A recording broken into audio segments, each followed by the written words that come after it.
Hey everybody, it's Overdrive and welcome to a Hot Wheels Velocity X battle map tier list. As you know, I've done a gadget tier list and a car tier list already. However, this one is a little bit different.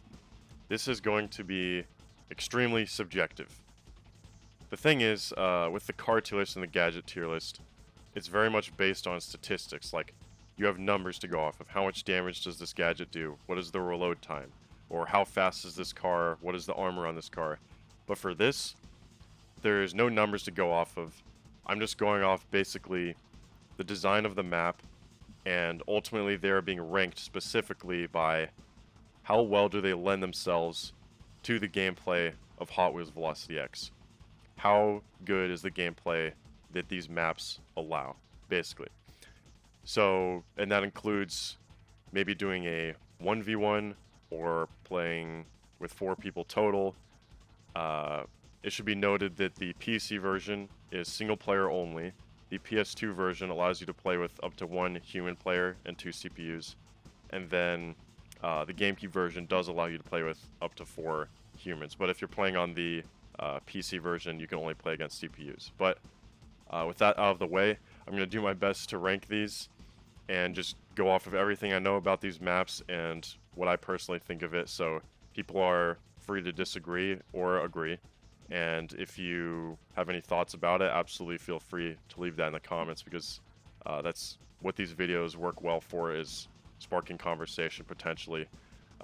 Just kind of based on the fact that I think people might disagree with some things and they might agree with some things. But we're going to see where we all stand. But here we go. This is my tier list for the battle maps in Hot Wheels Velocity X, going in order for the way the worlds are. Monument City, then Turbine Sands, then Crankshaft Bay, then Burnout Glacier, and then Underworld. And we'll do all the maps of those in order. So, let's do this.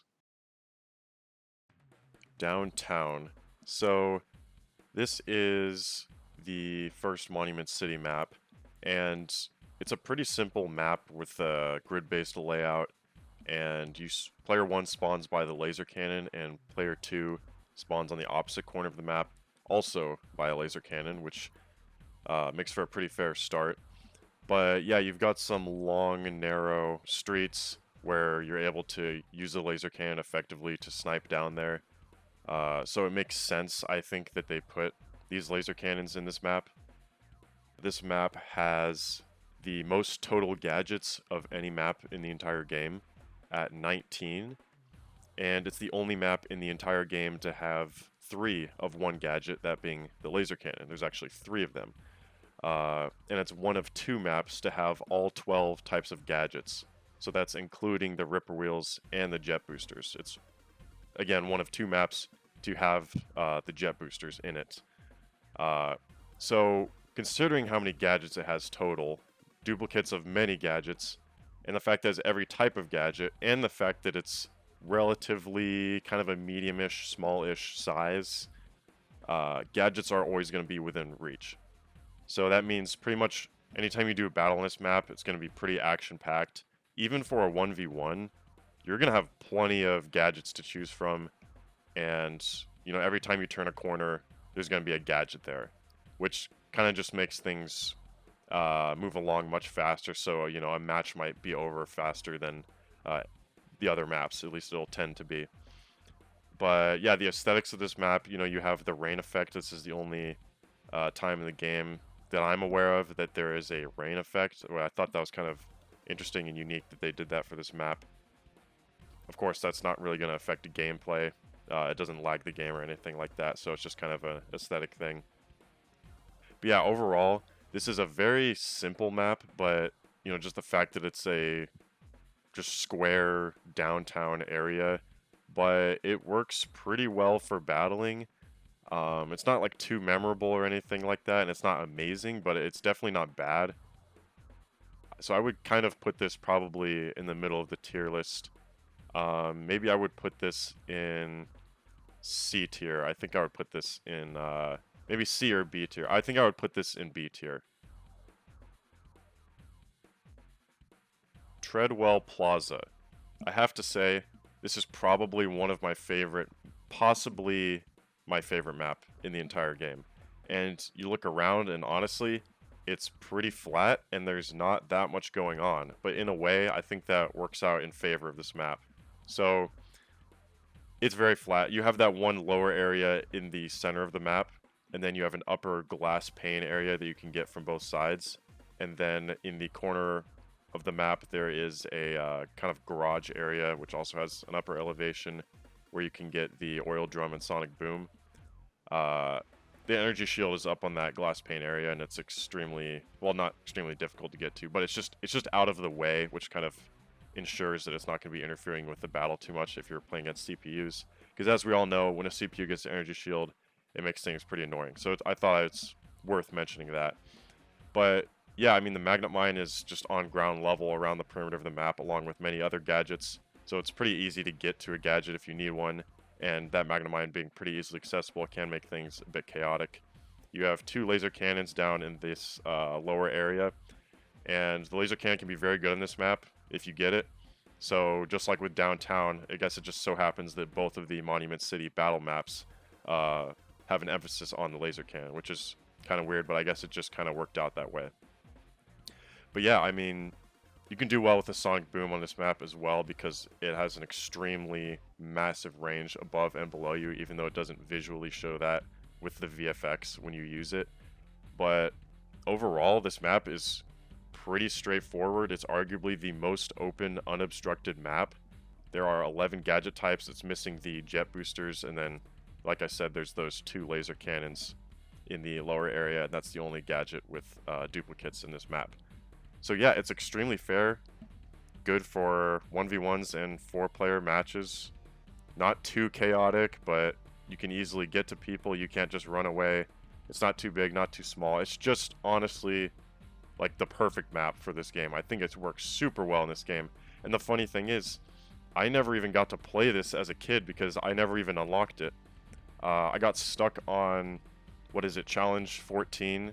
I believe Challenge 14 is the one with the collect 60 gears, and I was absolutely not able to do that. I think I might have had the difficulty on very hard, and I didn't even know it, and I think that actually made it even worse. So yeah, I mean, I would say it's kind of unfortunate that I didn't get to play this during all that time growing up, but you know, when I got older and then revisited this game, I was actually able to beat all the challenges and unlock this map, which I had never gotten to play before, and yeah, I absolutely love it. But it's too bad I didn't get to play more of it. S tier.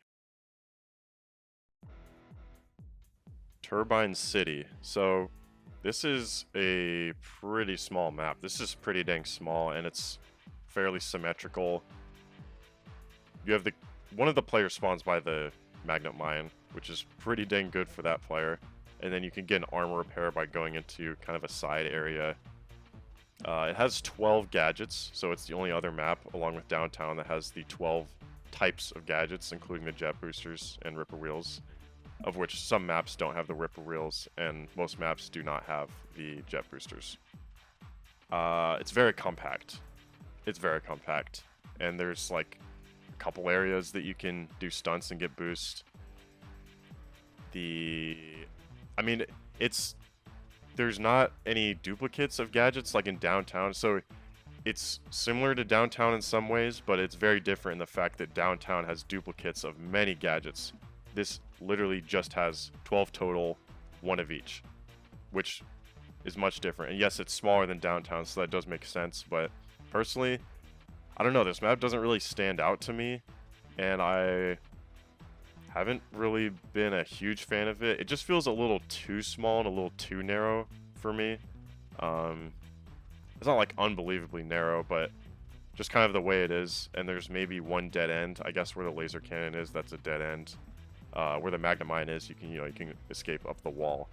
And you could probably camp the magnet. No, you could definitely camp the magnet mine if you wanted to. If you were playing against people, honestly, human or CPU, you can camp that. There's a couple gadgets that are awkward to get. There's the Doom Disc and the Sonic Boom, which are a little weird to get, but other than that, it's a pretty simple map. But I don't know, it's just kind of too small. And honestly, if someone spawned, you could roughly figure out where they spawn and just be over to them in an instant. So not necessarily like a spawn camping way, but you could just get over to them so fast and keep killing them over and over. Honestly, if you really wanted to. Um, but yeah, the aesthetics are pretty simple. This is the only Turbine Sands map, but it's not really the best. It's okay. So this is a map that I would probably put in maybe C tier. I think that would be a good spot for this. Warehouse District. This is a great map, and I think most people would probably agree, unless they had bad experiences with glitches on this map. Specifically on the PC version, but I'll get to that later. Overall, I would say this is a great map because it's pretty open. It's divided between an upper level and a lower level, but it's also the most asymmetrical map in the game. So it's just really interesting. You have the lower level with 4 warehouses, one of which is purple and has a Doom Discs, and then one of which is yellow and has 2 Atom Blasters. And then there's a red warehouse, which has no gadgets in it for some reason. I have no idea why. That's a missed opportunity. But then there's the other warehouse, which then I think it has maybe a laser cannon in it. You have the back alleys on the lower level where you can get a sonic boom and kind of, drive around down there and escape. And it's pretty fun to, go through the alleys. They're very narrow. But yeah, then you have the upper level, which is kind of its own thing, and it's pretty open as well with some division. And then you can even get on top of, the roofs up there, and it's great. The magnet mine you can get by going up a wall, which is kind of interesting. So you can't stay on top of it and wait for it to respawn because it's on a wall. So it makes it harder to camp the magnet mine if you were wanting to do that. But for some very strange reason, the energy shield is way too easy to obtain. It is on ground level in one of the alleyways, and a CPU basically will get it every single time when you start a match on this map. So it's very strange because usually the developers tried to put the energy shield in an area that's kind of out of the way or more difficult to get than the other gadgets, but for some reason they just put it there, and it's really annoying. They definitely should not have put it there. Maybe they probably would have been better off putting it on a roof or something, but yeah, so like I said with the glitches on the PC version, the alleys are actually too narrow and they're extremely prone to glitches. There's also a bulldozer. You might see it in the footage. It's in the lower area, and they actually got rid of that in the console versions. It's totally gone because you can go between that and the wall and easily get out of bounds. But yeah, it's just a very interesting map with varied set pieces. There's 11 gadget types, so it doesn't have the jet boosters, but it has the Ripper wheels. And 15 total gadgets because there's a few duplicates. But yeah, this is just a really interesting, varied map. Good aesthetics as well, atmosphere. Definitely the better of the 2 Crankshaft Bay maps, and we're about to get to the other Crankshaft Bay map, which I do not have as good of things to say about. But yeah, this is a very, very solid map. I would probably put this in S tier. Not better than, well, I don't know. I mean, it grows on me more and more, so I don't know, but maybe for now I won't put it above Treadwell Plaza. So, but I'll put it in S tier. This is a great map. Crankshaft Docks. This has to be the smallest map in the entire game. It's very claustrophobic. It's awkward to navigate. It's narrow. It's just, there's 11 gadgets total, 11 types of gadgets. It's just missing the jet boosters. There's no duplicates. But man, this is just a really claustrophobic map, and the ramps just make it very strange to try to get around. You're just driving and you just hit one of the lips of the ramps that come up, and they're alternating, and it's just very weird. And then there's like these small offshoot areas, and they put a THQ box there, like as if you can use that for cover when like a bunch of the gadgets in this game just do such big splash damage. It just goes through thin walls like that. Like those THQ boxes provide basically zero cover from almost every gadget, honestly.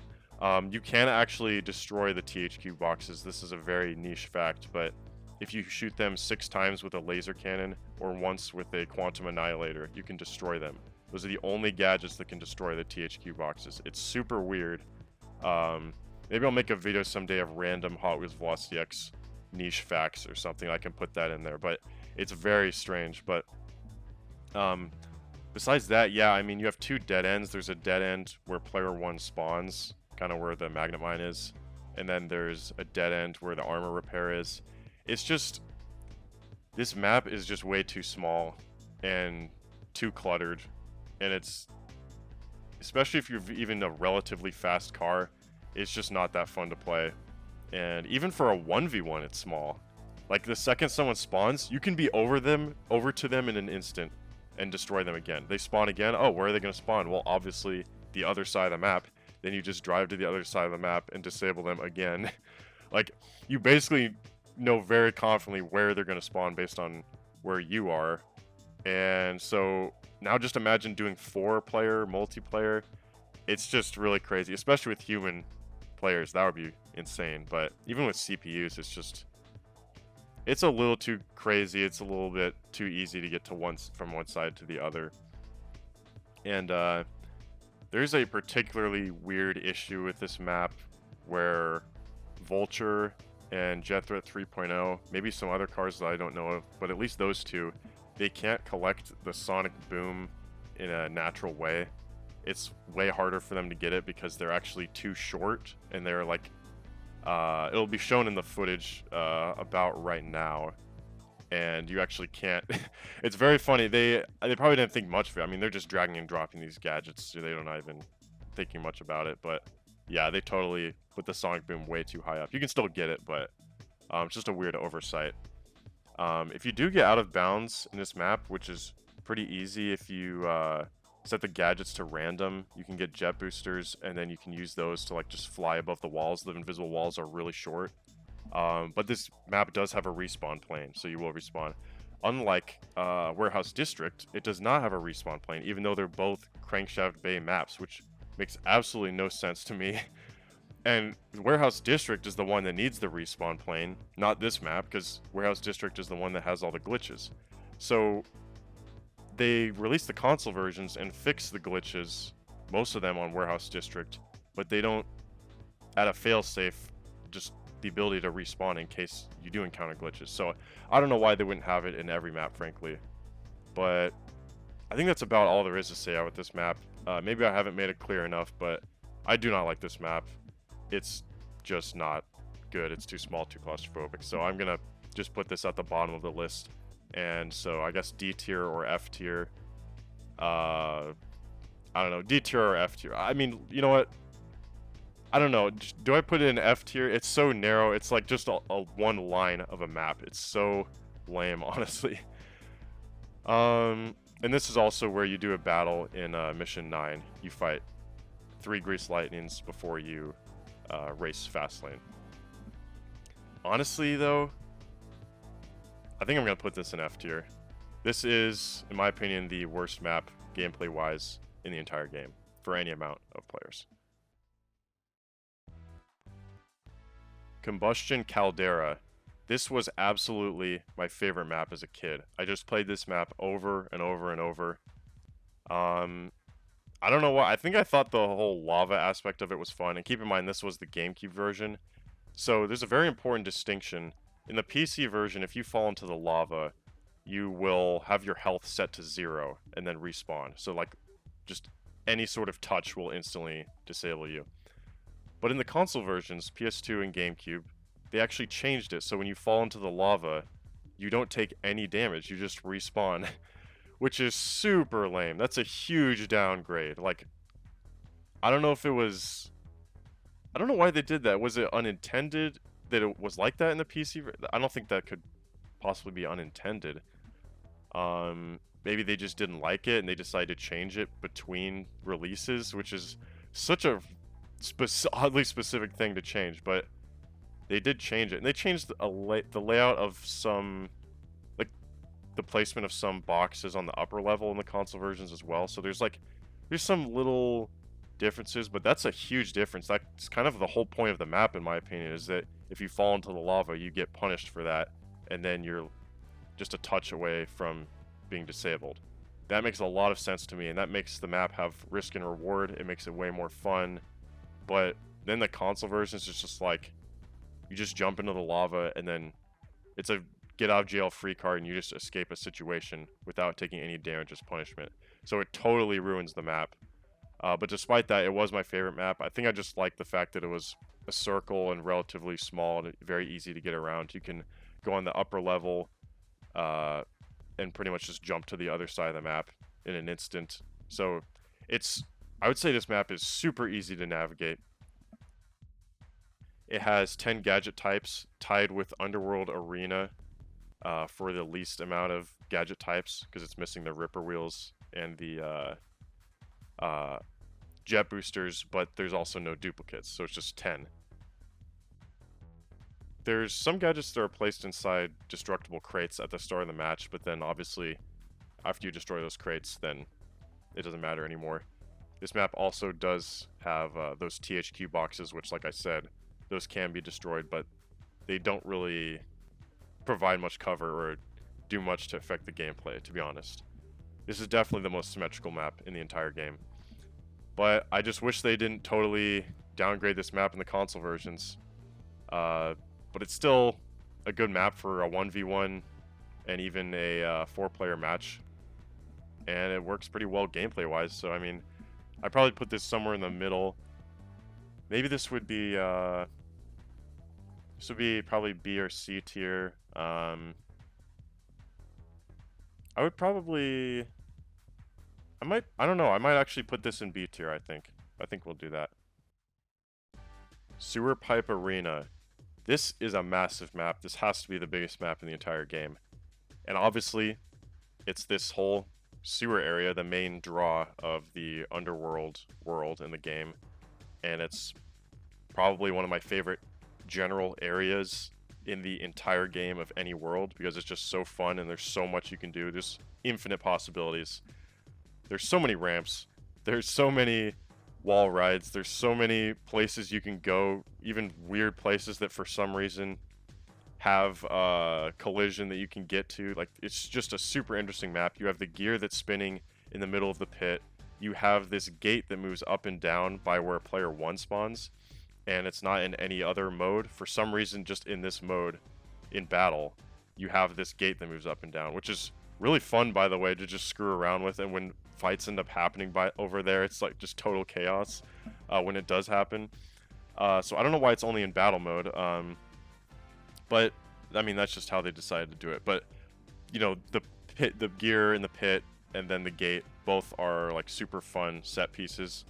And then you have sort of an offshoot area as well where you can get a magnet mine, and then there's also a magnet mine by player 1. So this is the only map in the entire game that has 2 magnet mines, and it's also the only map in the entire game that has 2 doom discs. There's 10 gadget types, so it's missing the Ripper Wheels and the jet boosters, and a total of 17 gadgets because you have some duplicates. The Sonic Boom is pretty much impossible to get. I don't know what they were thinking with the placement. I'm not sure if it's shown in the footage already or if it will be shown, but it's off a ramp by where player 2 spawns, so on the opposite side of where player 1 spawns. And it's on the upper level, there's a ramp, and then you go off of it and you're supposed to get the Sonic Boom. But it is just not lined up well at all. So it's really hard to do, actually. Even when you're intentionally trying to do it, it's still really hard to do. But, you know, that's not a huge deal. I think, forget if there's 2 Sonic Booms, actually. I don't remember exactly, but yeah, this is a huge map. It's super fun gameplay, but the question is it too big? For a 1v1, it's probably too big. You could just run away forever. There's the Sonic Boom, yeah. But for a 4-player match, I mean, I think it's pretty good. You can actually have like a battle happening on one side of the map and then 2 people fighting each other on the other side of the map. So different things can happen. And you definitely can't spawn camp on this map because it's just so big and it's super fun. But I guess I'm not necessarily rating them on fun factor. It's more of the design. Does it lend itself to good gameplay just for casual and more serious matches? And I think it does. And I'm problem is I'm super biased for this, so I have to kind of lower that bias a bit and probably place this in, I don't know, it's a really fun map, and that's like making my bias like really show. But it's just fun to drive around, honestly, not even battling, but battling too, of course. So maybe I would place this in B or C tier. I think I'm gonna say B tier. Underworld Arena. This is the arena where you fight Otto in the final battle of the final mission in the game. And it also, props to them, it actually has the auto battle music. So it's the one of 2 times in the entire game where you actually get to hear that music, which is pretty cool. But other than that, this map doesn't really have anything too unique going for it. It has some additional visual effects compared to when you do the auto battle. So there's some like extra VFX going on the ground, which actually can lag the game. I have the graphics down in this footage actually. But yeah, it's pretty small and it's also pretty open. There's an upper and lower level. And like I said, the lag, that does kind of hurt things a bit, maybe more so for the console versions. You could probably experience lag, especially if you have like 4 cars all together on the ground level, creating VFX and all that stuff. This is tied with Combustion Caldera for the least amount of gadgets, with just 10 total, no duplicates. They're all around the perimeter except for the gadgets that are on those bridges, and there's like 3 on each bridge. I don't know, I'm not really a fan of the gadget placement on this map. It's really not that good the way that they're placed. And there's one spawn for some reason where you basically spawn on top of a sonic boom, or not like, you spawn really close to it. Maybe you're spawn on top of it, I'm trying to remember, but yeah, this would be better if it had better gadget placement. It just doesn't really make much sense to me. What would it be like if they actually made this map a bit bigger by including the area where you drive up to the auto battle? So if they just opened up those alleys, and then they included that area, and then so it was a more asymmetrical, interesting map with like 2 areas. I don't know, it'd be bigger. I don't know, that would actually be better. I haven't thought of that before, but if they just opened up that area and then closed it off, kind of where that weird small tunnel is that you go through, it's like that really psychedelic tunnel that you go through on the way to the auto battle. If they just opened that up, that would be really cool, actually, now that I think about it. But yeah, I mean, for a 1v1, this would be a pretty fair, simple map. And in general, I would say it's a pretty fair map, even for a 4-player. So this is a map I would probably put in... Oh yeah, before I say the rating, aesthetics-wise, you know, I said with the additional VFX, but also the lighting even, like the green lighting, the yellow lighting, the red lighting. They kind of are experimenting in these battle maps, it seems, with lighting and different effects that they didn't have in the base game. But with that said, due to this map being just a generally solid map in every way, there's no major issues, I guess that kind of makes me have to place it in probably B or C tier. I guess I would have to say B tier for this map. Alright, that's going to do it for this video. Like, comment, and subscribe. And let me know what you think of this video, what you think of the rankings. And that's going to be it. So thank you so much for watching, and I will see you some other time.